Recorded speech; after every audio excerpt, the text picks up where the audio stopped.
Du 26 au 28 janvier, la troisième édition du Festival classique hivernal se déroulera à la salle André Mathieu. Tout ça, évidemment, c'est l'Orchestre symphonique de Laval qui organise cet événement et 4 concerts dont va nous parler le directeur général qui est en poste depuis un an seulement, mais oh, ça roule vitesse grand V. Alors, Simon Ouellet, bonjour et bienvenue. Peut-être d'abord pourrait-on tracer les grandes lignes de ce festival. Oui, bonjour Winston, c'est un plaisir de passer du temps avec toi pour parler du Festival classique hivernal qui effectivement va avoir lieu du 26 au 28 janvier. En fait, on est très chanceux cette année. On a 3 concerts symphoniques à l'intérieur du festival, dont le premier s'appelle Légende nordique et interstellaire, qui va être dirigé par Jean-Michel Malouf. Et puis, ce concert-là nous promet de la musique de Richard Wagner, de Howard Shore, de Richard Strauss et de John Williams. Donc, c'est vraiment un concert où autant la musique de film, par exemple, du Seigneur des Anneaux, que des grandes œuvres de Richard Wagner vont être jouées par l'orchestre. Donc, ça, on est très, très, très content de pouvoir présenter ce concert-là qui va vraiment allier musique de film et musique classique. Ensuite, on a un deuxième concert qui s'appelle André Feher dirige Pulcinella. Et puis, pour ce concert-là aussi, très spécial parce que on va faire la suite de Pulcinella, donc le ballet d'Igor Stravinsky. Et puis, pour ce Pulcinella, on va avoir la soliste Caroline Gélina, Michael Eusebio et Dominique Côté qui vont faire les parties de voix, en fait, qui ne sont pas très souvent faites dans l'œuvre de Pulcinella. Donc, ça, on a vraiment hâte de découvrir cette version-là. Et en plus de ça, on va avoir des jardins chorégraphiques qui vont être là pour faire de la danse baroque, en fait, parce que la suite de Pulcinella a été inspirée beaucoup par la musique baroque dans sa composition par Igor Stravinsky. Pour le troisième concert, on a également Jean-Michel Malouf qui va être de retour avec nous. C'est le dimanche à 15 heures. Et dans ce concert-là, ce qui est particulier, c'est qu'il s'appelle Histoire dessinée, parce qu'on va avoir un illustrateur qui s'appelle Richard Valran, qui va faire du dessin en direct, donc sur l'œuvre de Prokofiev, Pierre et le Loup, et aussi sur l'œuvre de Respighi, Les Oiseaux. Et puis non seulement ça, pour la partie de Pierre et le Loup, on va également avoir quelqu'un qui va faire la narration de l'histoire de Pierre et le Loup. Elle s'appelle Talia Almona. C'est la directrice générale du Théâtre Félé ici à Laval. C'est un théâtre qui se spécialise dans le théâtre jeunesse et pour les adolescents. Donc ça, c'est vraiment un incontournable pour toute la famille. Et on a un concert très spécial qui nous tient beaucoup à cœur depuis plusieurs années à l'Orchestre symphonique de Laval qui s'appelle Depuis Bébé 2016, Musique. quoi. Depuis 2016. Exactement, exactement, Winston. Donc, c'est le concert Baby Music. Dans le fond, ce qu'on vient faire avec ce concert-là, c'est qu'on invite toutes les familles avec leurs poupons. Donc, ça peut être des enfants là, de quelques mois jusqu'à des enfants d'âge préscolaire primaire. Et puis, c'est un peu la fête pendant ce concert-là, dans le sens que c'est le matin, vendredi matin à 10 heures à la salle André-Mathieu. Les enfants peuvent parler, crier, bouger, danser. Préféré. Exactement. Donc, on veut vraiment, en fait, par l'entremise de ce concert-là, ce qu'on veut faire, c'est qu'on veut offrir une expérience artistique, culturelle aux parents, principalement, parce que ça reste quand même difficile d'avoir accès à des activités culturelles quand on est parent de jeunes enfants. Donc là, on leur dit, eh, venez nous voir, ça va nous faire plaisir. Et puis, ça va être des œuvres, encore une fois, là, qui vont être tirées du concert Légende nordique et interstellaire qui vont être interprétées pendant ce Baby Music cette année. Je trouve absolument fabuleux que vous ouvriez la porte très large et que les familles puissent en bénéficier, les bébés comme les ados et comme évidemment les gens qui habituellement vont au concert.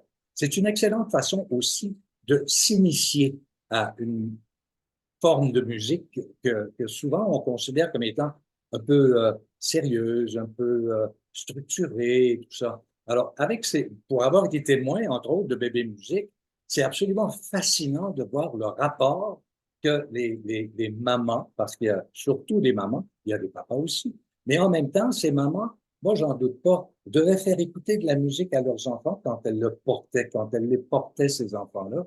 Alors, une espèce de continuité qui fait que éventuellement, sans le savoir, ces jeunes vont devenir des amateurs de musique dans son sens le plus large, effectivement. Alors, si on reprenait les concerts les uns après les autres, il y a Malouf Oui. qui va être présent. Malouf que j'ai vu avec l'Orchestre symphonique de Montréal il y a quelques heures à peine, et qui est un chef qui est tout à fait désigné pour ce genre d'événement-là, je crois.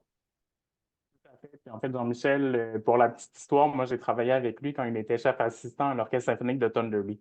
Donc, ça me fait vraiment plaisir de le retrouver cette année avec l'Orchestre symphonique de Laval.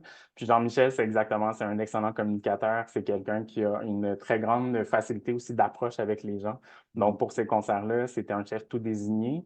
Puis, on a vraiment aussi, avec André, un concert qui est peut-être, comme tu le disais, Winston, peut-être le plus sérieux du festival. Par contre, ce qui est super intéressant avec ce concert-là, c'est justement d'avoir l'implication de chanteurs et de danseurs. Ça va être un concert exceptionnel, en fait, et puis de pouvoir présenter une pièce comme Pulcinella dans ce contexte-là, ça va vraiment être une belle découverte, je pense, pour Alors, nommons l'Orchestre ces symphonique de trois Laval. chanteurs. D'abord, commençons par la Oui. mezzo. Certainement. Donc, on a la mezzo Caroline Gélina qui va être avec nous. On a également Michael Eusebio qui va être là en tant que ténor et puis Dominique Côté en tant que baryton pour ce concert du samedi soir. Il faut dire que la mezzo sera mon invité cette semaine aussi. On pourra parler de ce concert-là plus particulièrement. Et Dominique, évidemment, qui est un baryton assez formidable, merci, qui produit beaucoup, qui a une discographie, qui s'intéresse à Massenet, qui s'intéresse à toute forme de musique, qu'elle soit classique ou un peu moins.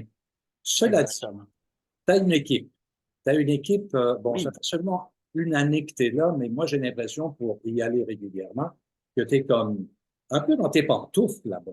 Tu me sembles un directeur général assez content avec une équipe qui est performante.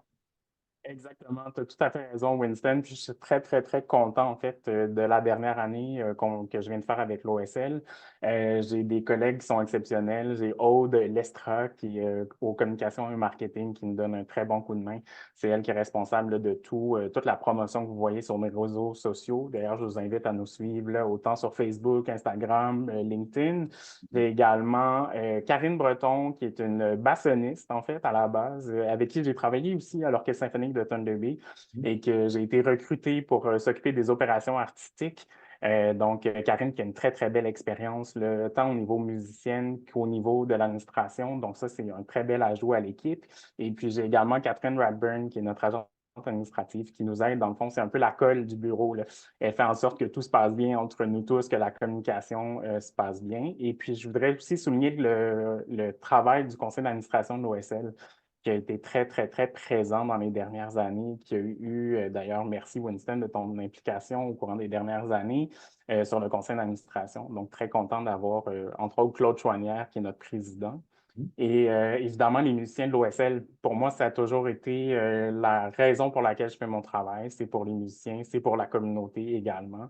Puis d'avoir eu cet accueil-là depuis la dernière année, tant avec le conseil d'administration, les employés et les musiciens, c'est vraiment, ça fait en sorte que c'est un travail qui est dans le plaisir. Vous avez fait également un travail, comment dire, de graphisme qui est original. Vous avez votre propre signature. J'ai Oui, montré, ça, c'est pour les histoires dessinées. C'est vraiment. Et qui est cette personne-là, cette ou ce graphiste? Oui, donc on a travaillé avec une graphiste qui s'appelle Alice Beaupré, qui nous a aidé en fait à développer cette image de marque-là au niveau de nos programmes. Puis il y a également eu un très grand travail fait sur notre site Internet, donc je vous invite à aller consulter le osl.ca. Et puis, Aude poursuit le travail maintenant pour s'assurer qu'on respecte bien cette charte graphique-là. C'est super important en fait pour un orchestre, pour toute organisation, d'avoir une signature visuelle qui est très claire. Donc, ça, c'est vraiment un privilège de pouvoir travailler avec des gens aussi talentueux que ça. On vient de voir Pulcinella, et là, on va aller sur l'affiche, si on veut, des légendes nordiques. Exactement. On s'est fait plaisir avec cette affiche, notamment, je ne sais pas si vous pouvez remarquer, là, mais le sabre laser qui vient nous parler un petit peu de la musique de film, mais aussi l'anneau qui représente bien l'œuvre de Richard Wagner pour ce concert. Exactement. Et enfin, cette illustration, si on veut, de bébé musique, encore une fois, je mets l'accent là-dessus parce que c'est vraiment Oui, un événement unique. C'était à l'époque, bon, quand on a commencé en 2016 les bébés musique, c'était une expérience. On tout à essayait fait. quelque chose et là, on peut voir c'est devenu très concret cette affaire-là. Et c'est un plaisir, ne serait-ce qu'être témoin dans la salle de ce qui s'y déroule pendant ce bref concert. C'est à 10 heures, hein, ça Oui, à 10 vendredi heures, matin. vendredi matin. Et Moi, puis, j'invite les gens à aller faire un tour, là. Les tout mamans, à les fait. bébés, là. Tout à fait. Les grands-parents aussi, c'est un beau moment à partager avec ses petits-enfants. Puis aussi, je tiens d'ailleurs à remercier Marie-Pierre Rolland pour ce concept de bébé musique. Ça a été un excellent coup d'éclat, en fait, pour l'Orchestre symphonique de Laval. Puis ça nous tient encore à cœur. Puis ça prouve encore une fois qu'un orchestre se doit d'être là pour sa communauté. Puis d'être là pour tous les publics. Donc, non seulement les gens qui peuvent se déplacer en salle pour des concerts en soirée, mais aussi pour justement les familles, puis d'avoir cette introduction-là à la musique symphonique. Il faut dire aussi que la qualité de l'orchestre est exemplaire, que la qualité sonore de la salle, qui a été réarrangée il y a quelques années déjà, nous donne une perspective par rapport aux couleurs, par rapport à ce qui est amené par le chef dans des différentes petites choses qui font la signature de l'OSF. Alors, Simon, là-dessus, on va se quitter. On va avoir l'occasion de reparler du festival demain et sans doute après-demain aussi, parce que je tiens absolument à ce que les gens de Laval, les Lavallois, les Lavalloises se déplacent et constituent le bloc, si on veut, dans la tradition éventuelle du festival classique hiver. Merci beaucoup, Excellent. Simon, et je te laisse le mot de la fin. Ben, en fait, c'est comme tu viens de le dire, Winston, je pense que c'est un événement qu'on fait pour la communauté lavalloise tout d'abord. C'est un événement qui se veut rassembleur. C'est un événement aussi qui vous permet de faire de la découverte de plein de choses, que vous soyez un mélomane averti ou encore un néophyte en musique symphonique. Venez nous voir, vous allez trouver votre compte, c'est sûr et certain. Puis je veux te remercier aussi de nous donner cette belle vitrine-là à l'Orchestre symphonique de Laval.